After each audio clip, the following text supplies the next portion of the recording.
The crystalline ships appeared simultaneously over 37 major cities, their surfaces refracting sunlight into prismatic displays that drew millions of awestruck observers.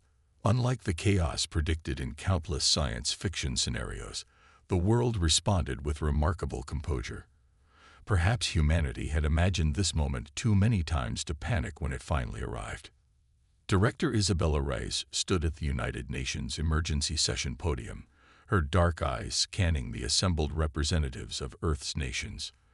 The Arcanus Confederation vessels have maintained their positions for 72 hours, she reported, her voice steady despite the weight of the moment. They've made no aggressive moves, but their message is clear. They're waiting for us to respond to their terms. The terms. That was the crux of the crisis that had brought the world's leaders together. The Arcanus's initial broadcast had been precise and unmistakable. Earth would submit to their guidance, or face isolation from galactic society. Their technology would be regulated, their military forces reduced to a token presence, and their development carefully monitored. In the sprawling underground complex beneath Geneva, Professor James Okonjo studied the data streaming across his holographic displays. As Earth's leading xenorchaeologist, he had spent decades searching for evidence of extraterrestrial influence on human civilization. Now, with actual alien vessels hovering overhead, his theories were proving devastatingly accurate. The artifacts we found across every continent, he explained to the assembled military and scientific leadership, they're not just similar to Arcanus technology, they're identical. His hands moved through the air, manipulating three-dimensional representations of ancient objects alongside scans of the Arcanus ships. They've been watching us, guiding us, limiting us for thousands of years. General Zhao Lin, commander of the newly formed Global Defense Initiative, leaned forward. You're saying they've been manipulating our development. Why reveal themselves now? Because we're advancing too quickly, Professor Okonjo replied. Look at our progress in the last century alone.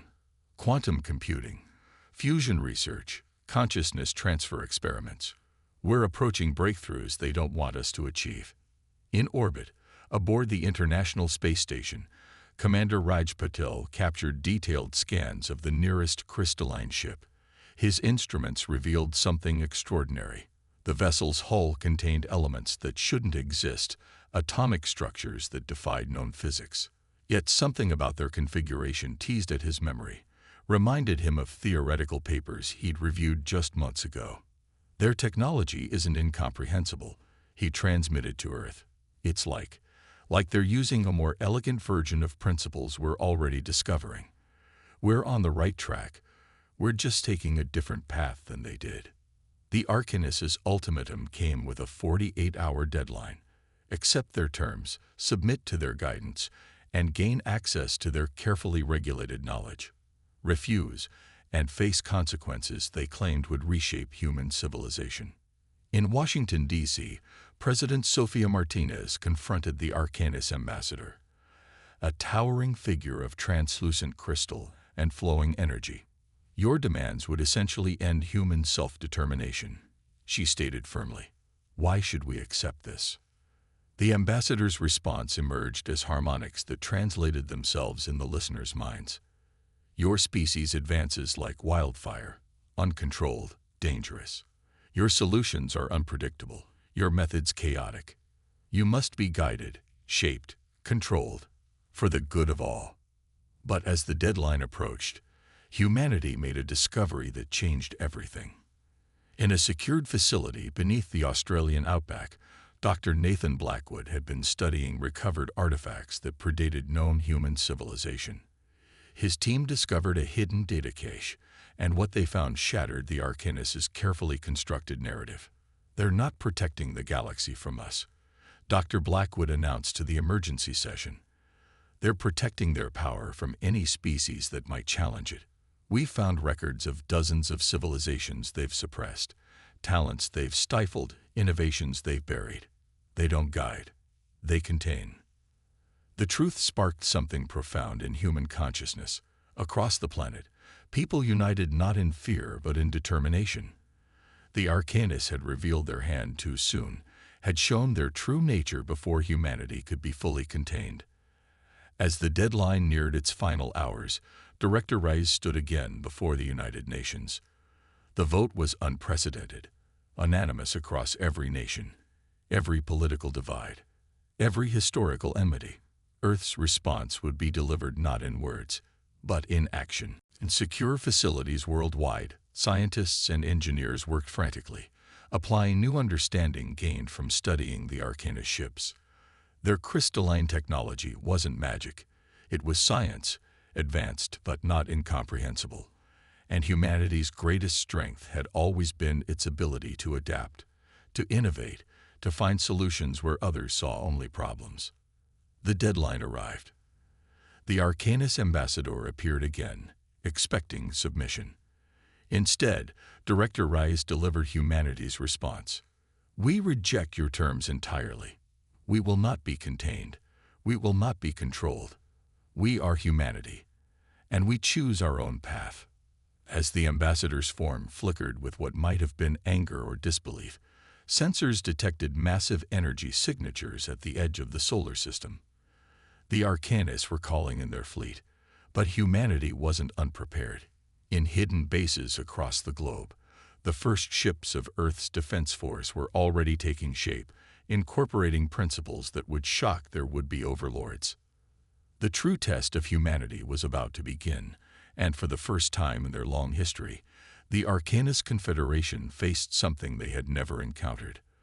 A species that not only refused to submit, but had the will and the capability to challenge their dominion. The game of galactic control was about to change forever, and humanity was rewriting the rules. The underground facility beneath Mount Fuji hummed with activity as Director Rice walked through its sprawling corridors.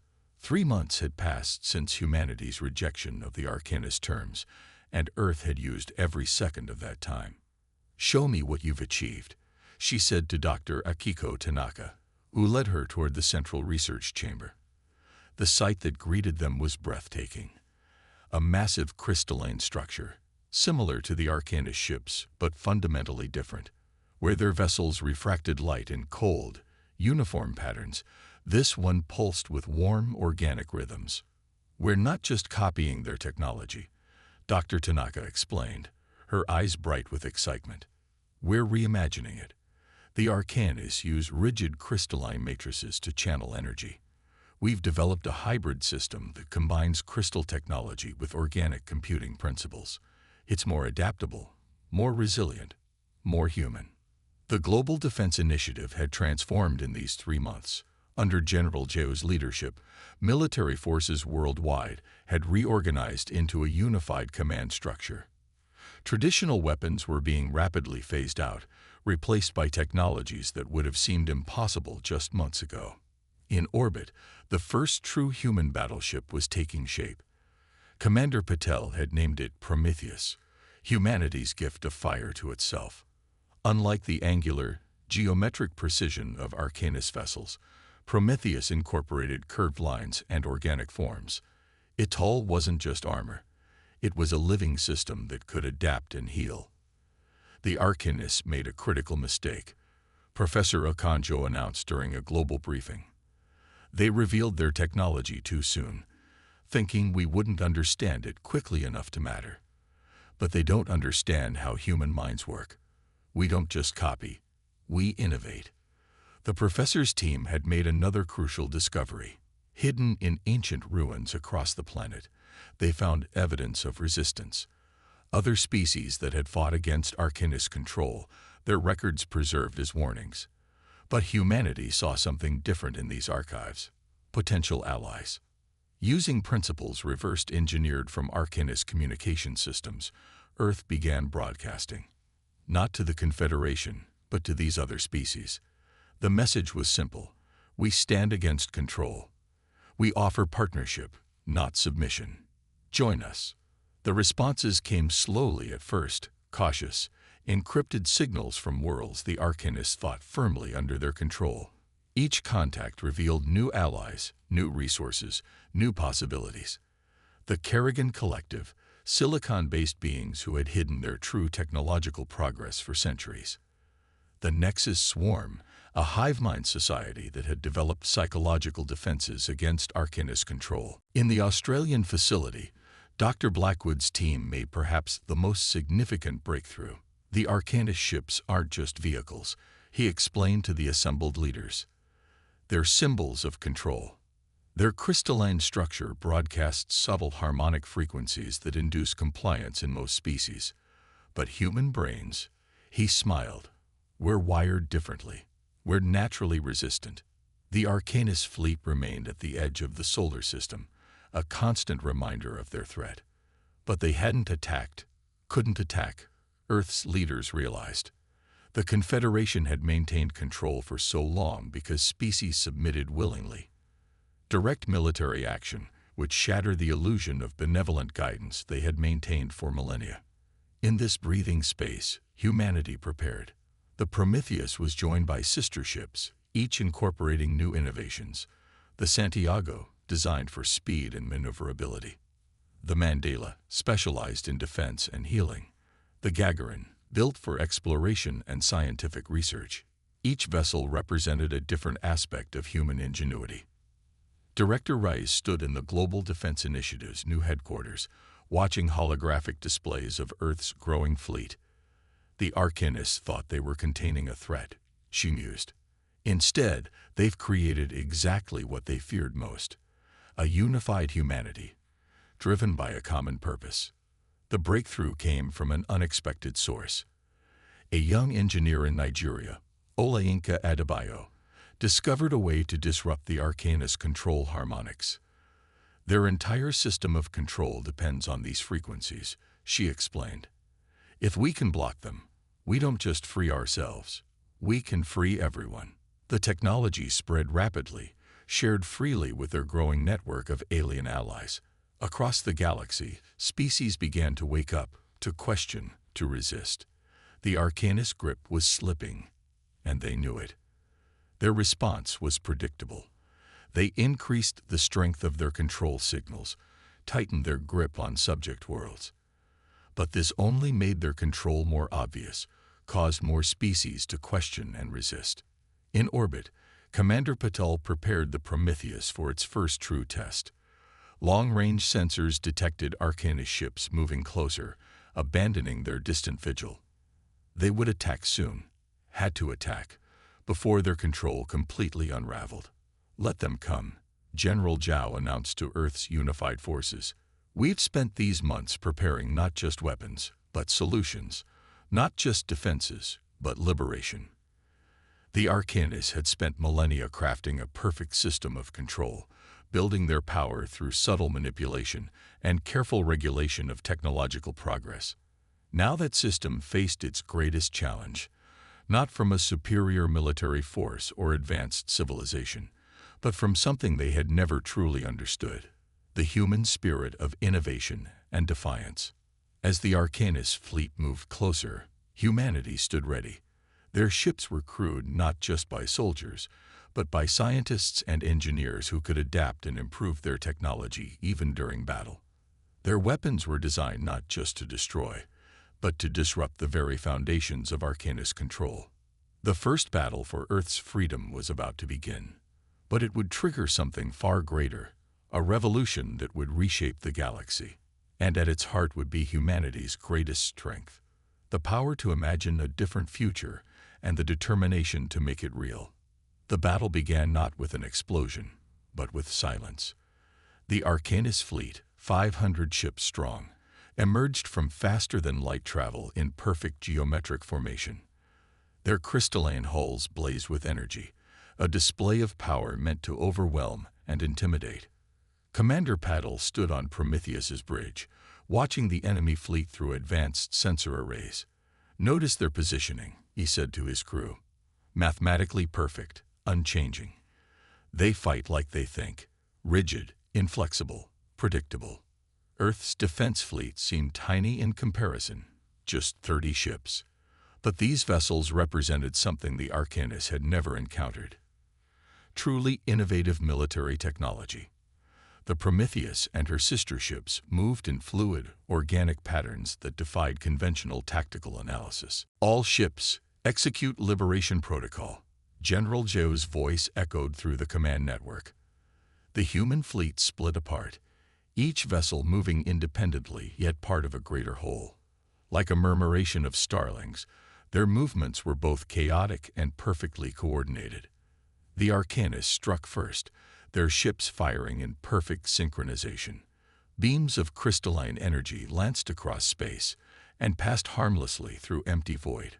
The human fleet had moved faster than their targeting systems could adjust, using predictive algorithms based on the Arcanus's own rigid battle doctrine. "Return fire," Commander Patil ordered. "Show them how humans wage war." The Prometheus's main weapon wasn't a conventional energy beam or missile. Instead, it fired a cascade of quantum disruptions, each pulse calibrated to a different frequency. The Arcanus shields, designed to block specific energy patterns, couldn't adapt quickly enough. 3 enemy ships shattered, their crystalline structures destabilized at the quantum level. The Arcanus fleet's perfect formation wavered for the first time in their 1,000-year history. But this was more than just a battle. It was a revolution. As the two fleets engaged, Engineer Adebayo's disruption technology activated. Waves of counter-harmonics rippled through space, neutralizing the subtle control frequencies that had kept countless species docile for millennia. Across the galaxy, the effect was immediate and dramatic. On 1,000 worlds, species began to wake from their mental bondage. The Kerrigan Collective's hidden fleet emerged from dimensional pockets. The Nexus swarm's vast consciousness shifted from passive resistance to active rebellion. Multiple contacts. Prometheus's sensor officer reported. New ships entering the battle space. They're not Arcanus. Vessels of designs never seen before dropped out of FTL travel. The Kerrigan's crystalline organic hybrid ships, the Nexus swarm's living vessels, and dozens of other species craft joined the battle. The Arcanus weren't just fighting Earth anymore. They faced the combined might of every species they had tried to suppress. Director Reyes coordinated from Earth's command center, watching as the galaxy erupted in synchronized rebellion. The Arcanus didn't understand, she said to Professor Okonjo. By trying to control evolution and progress, they created the perfect conditions for revolution. The battle in Earth's orbit became a template for conflicts across the galaxy. Human tactical innovations spread through the rebel fleet like wildfire. Ships from different species combined their unique abilities in ways the Arcanus had never imagined possible. The Santiago demonstrated a new form of combat maneuverability, its AI systems predicting and countering Arcanus attack patterns before they fully formed. The Mandela's advanced shield technology not only protected human ships, but could extend its protection to allied vessels. The Gagarin's sensors penetrated the Arcanus's defensive screens, revealing critical weaknesses. In the midst of battle, humanity's greatest strength shone through. The ability to adapt and innovate under pressure. Engineers and scientists aboard the human ships continuously refined and improved their technology, making adjustments based on battle data in real time. The Arcanus fleet's perfect formation had devolved into chaos. Their rigid tactical doctrine, unchanged for millennia, proved useless against enemies who refused to follow conventional rules of engagement. For the first time in their history, the Confederation faced opponents who could outthink and outmaneuver them. "They're retreating," Commander Patil announced, his voice carrying notes of both triumph and disbelief. The mighty Arcanus fleet, terror of the galaxy, was withdrawing in disarray. But this wasn't just a military victory. It was the beginning of a fundamental change in the galactic order. As the battle ended, the Allied fleet regrouped. Ships of various species, designs, and technologies gathered around the Prometheus. Each represented a civilization that had broken free from Arcanus control, ready to forge a new future. Professor Okonjo's voice carried across the command network. The Arcanus built their power on isolation and control. They kept species apart, prevented cooperation and innovation. Today, we've proven that diversity and collaboration are stronger than uniformity and control. The victory at Earth became a symbol of hope across the galaxy. The Arcanus' careful system of control was unraveling rapidly. Species that had been subjects for millennia were rising up, using technology and tactics learned from humanity's example. But everyone knew this was just the beginning. The Arcanus would regroup, would try to reassert their control. They still held their core worlds, their most powerful fleets, their ancient strongholds. The galaxy's liberation had begun, but the greatest battle still lay ahead. As the Allied fleet prepared for their next move, Director Rice addressed the combined forces. Today, we prove that freedom and innovation are more powerful than control and stagnation. The Arcanists sought to contain us. Instead, they unleashed a force that will reshape the galaxy. The revolution had begun, and at its heart was humanity's most powerful weapon. The ability to imagine a better future and the determination to make it real. 6 months after Earth's victory, the combined fleet of the Liberation Alliance approached Crystallos, the Arcanus homeworld. The planet was a marvel of geometric precision. Continents shaped into perfect hexagons, oceans regulated to maintain exact chemical balances, cities built in fractal patterns that stretched toward the stars. The Alliance fleet had grown exponentially.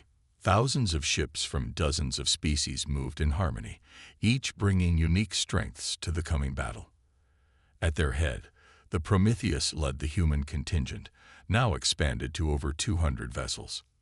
This is where it ends, Commander Padal transmitted to the fleet. Not just a military victory, but the end of an era of control. The Arcanus defenses were formidable. A crystalline sphere encompassed their entire solar system, a barrier that had never been breached in 10,000 years. Behind it waited their home fleet, over 2,000 ships arranged in geometric patterns so perfect they seemed artificial. But the Alliance had something the Arcanus couldn't comprehend: diversity. Each species brought different perspectives, different technologies, different ways of solving problems. Humanity's gift had been showing them how to combine these differences into something greater than the sum of its parts. Begin Phase 1. Director Rice ordered from her new position as Alliance Strategic Commander. The Kerrigan ships moved forward, their crystalline organic hybrid technology resonating with the barrier's frequency. The Nexus swarm vessels followed, their collective consciousness probing for weaknesses in the Arcanus defense network. The Arcanus response was predictable. They increased power to their barrier, strengthening it in ways that had always worked before. But they didn't understand what they were truly facing. Engineer Adebayo's disruption technology had evolved, spreading through the Alliance fleet like a beneficial virus, each species adding their own refinements. They're fighting the last war, General Zhao observed from the Alliance flagship. They've never adapted their strategies because they've never needed to, until now. The breakthrough came from an unexpected source. A species called the Verax, recently freed from Arcanus control, contributed their understanding of quantum harmonic resonance. Combined with human innovation and Kerrigan technology, it created something entirely new, a way to turn the barrier's strength against itself. Execute Phase 2, Director Rice commanded. The Alliance fleet moved in patterns that would have seemed chaotic to traditional military doctrine, but contained a deeper order. Each ship's position and movement contributed to a complex quantum formula. The crystalline barrier began to vibrate, its perfect structure becoming its greatest weakness. Like a wine glass shattered by the right frequency, the barrier began to crack. The Arcanus frantically tried to compensate, but their rigid systems couldn't adapt quickly enough to the constantly changing attack. When the barrier shattered, it did so spectacularly. Crystalline shards larger than cities scattered across space, creating a debris field that would have been deadly to a conventional fleet. But Alliance ships slipped through gaps that seemed impossibly small, their movements coordinated by advanced AI systems, developed through human Nexus swarm collaboration. The Arcanus home fleet launched their counterattack, but they were fighting an enemy that didn't behave according to any tactical doctrine in their vast archives. Human ships performed maneuvers that defied physics as the Arcanus understood it. Kerrigan vessels phased through solid matter. Nexus swarm ships split and recombined in organic patterns. They're trying to reform their standard battle formations, Commander Patel noted. They literally can't conceive of fighting any other way. Use it against them. The Alliance fleet broke into smaller task forces, each combining ships from different species. They struck at the Arcanus formations from multiple angles, disrupting their geometric patterns. Without their perfect formations, the Arcanus ships couldn't coordinate their advanced weapons effectively. The battle for Christos lasted 3 days. The Arcanus fought with increasingly desperate tactics, even attempting to trigger their sun into a supernova, a move that demonstrated just how far they'd fallen from their supposed role as galactic guardians. But the Alliance had anticipated even this. The Gagarin, now transformed into a mobile scientific platform, had developed countermeasures for stellar manipulation. What should have been the Arcanus' final act of defiance became instead the ultimate proof of their failure as custodians of galactic civilization. When the last Arcanus ship surrendered, the silence that fell across the battlefield was profound. Thousands of years of control and domination ended not with a grand explosion, but with a quiet realization that change was inevitable. Director Rice led the delegation that landed on Christos. The Arcanus leaders, their crystalline forms now seeming brittle and fragile, awaited them in their Grand Council chamber. The terms of surrender were unusual. The Alliance didn't want to destroy the Arcanus, but to help them change. Your civilization has achieved incredible things, Rice told them. But you forgot the most important lesson. True strength comes from growth, from change, from the beautiful chaos of evolution. We're not here to destroy you, but to free you from your own rigid patterns. The liberation of Christos marked not just the end of Arcanus dominion, but the beginning of something new. As news spread across the galaxy, celebrations erupted on countless worlds. Species that had been enemies under Arcanus rule found themselves working together, sharing knowledge, building connections. The age of control was over. The age of collaboration had begun. 10 years after the liberation of Christos, the galaxy had transformed beyond recognition. The former Arcanus Council chamber, once a symbol of rigid control, now hosted the Galactic Concordat, a gathering of equals where every species had a voice. The chamber itself reflected the change.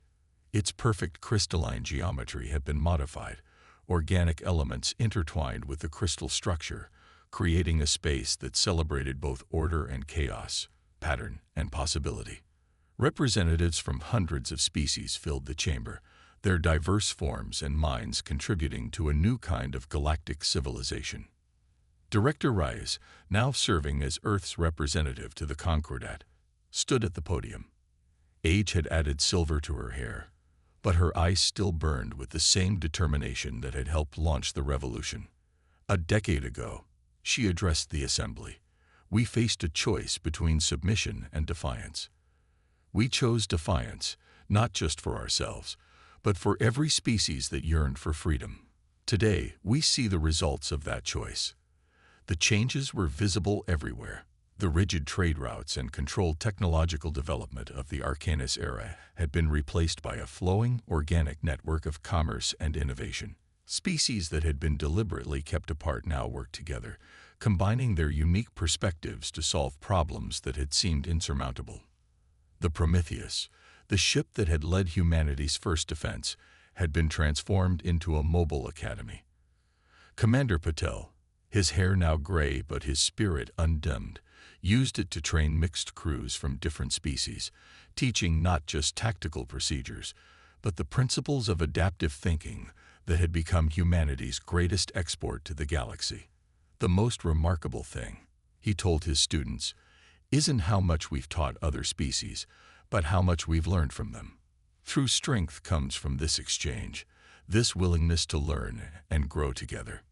Professor Okonjo led the new Galactic Historical Institute, working to understand and preserve the lessons of both the Arcanus era and the revolution that ended it. History, He explained to a group of multi-species researchers, isn't just about recording what happened.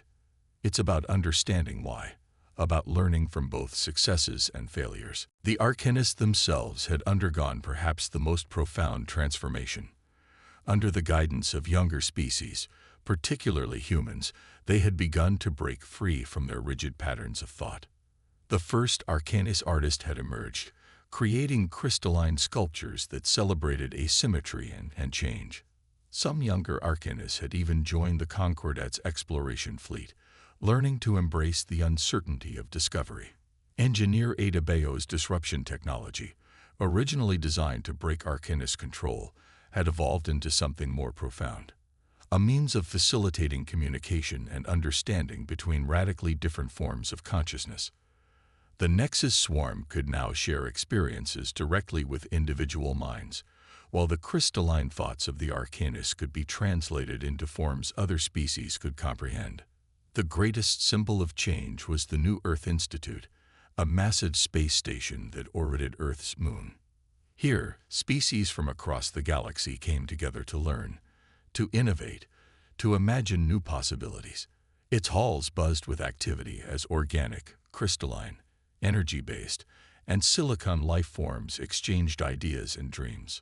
"We don't just share technology," Dr. Tanaka explained to a new group of arrivals.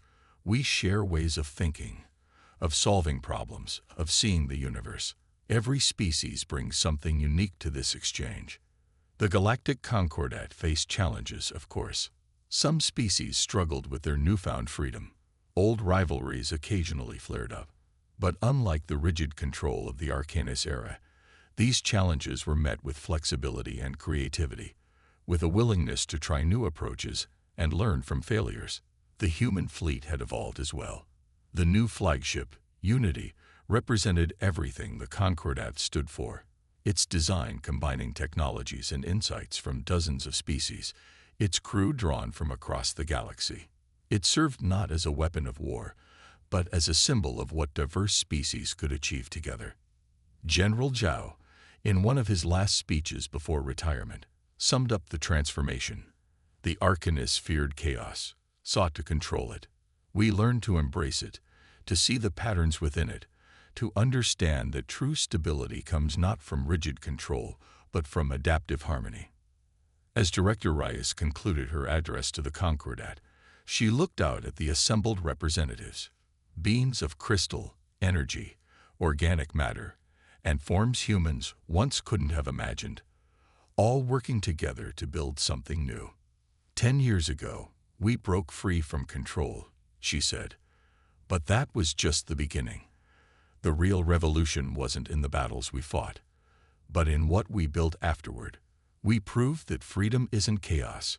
It's the opportunity to find new forms of order, new ways of working together, new possibilities we could never have imagined in isolation. The galaxy had entered a new age. The rigid crystalline structures of the past had been transformed into something more flexible, more organic, more alive. And at its heart was the lesson humanity had taught the stars, that true strength comes not from control, but from the courage to embrace change and the wisdom to grow together. As the session ended, representatives from hundreds of worlds filed out of the chamber, their conversations a symphony of different languages, different thoughts, different dreams, all part of the new harmony that had replaced the old order. The stars themselves seemed brighter, as if reflecting the hope of countless species finally free to reach for them in their own way, at their own pace together. The story of humanity's defiance had become legend, but their greatest victory hadn't been in defeating the Arcanists. It had been in showing the galaxy a better way forward. The age of control was over. The age of possibility had begun. End of story.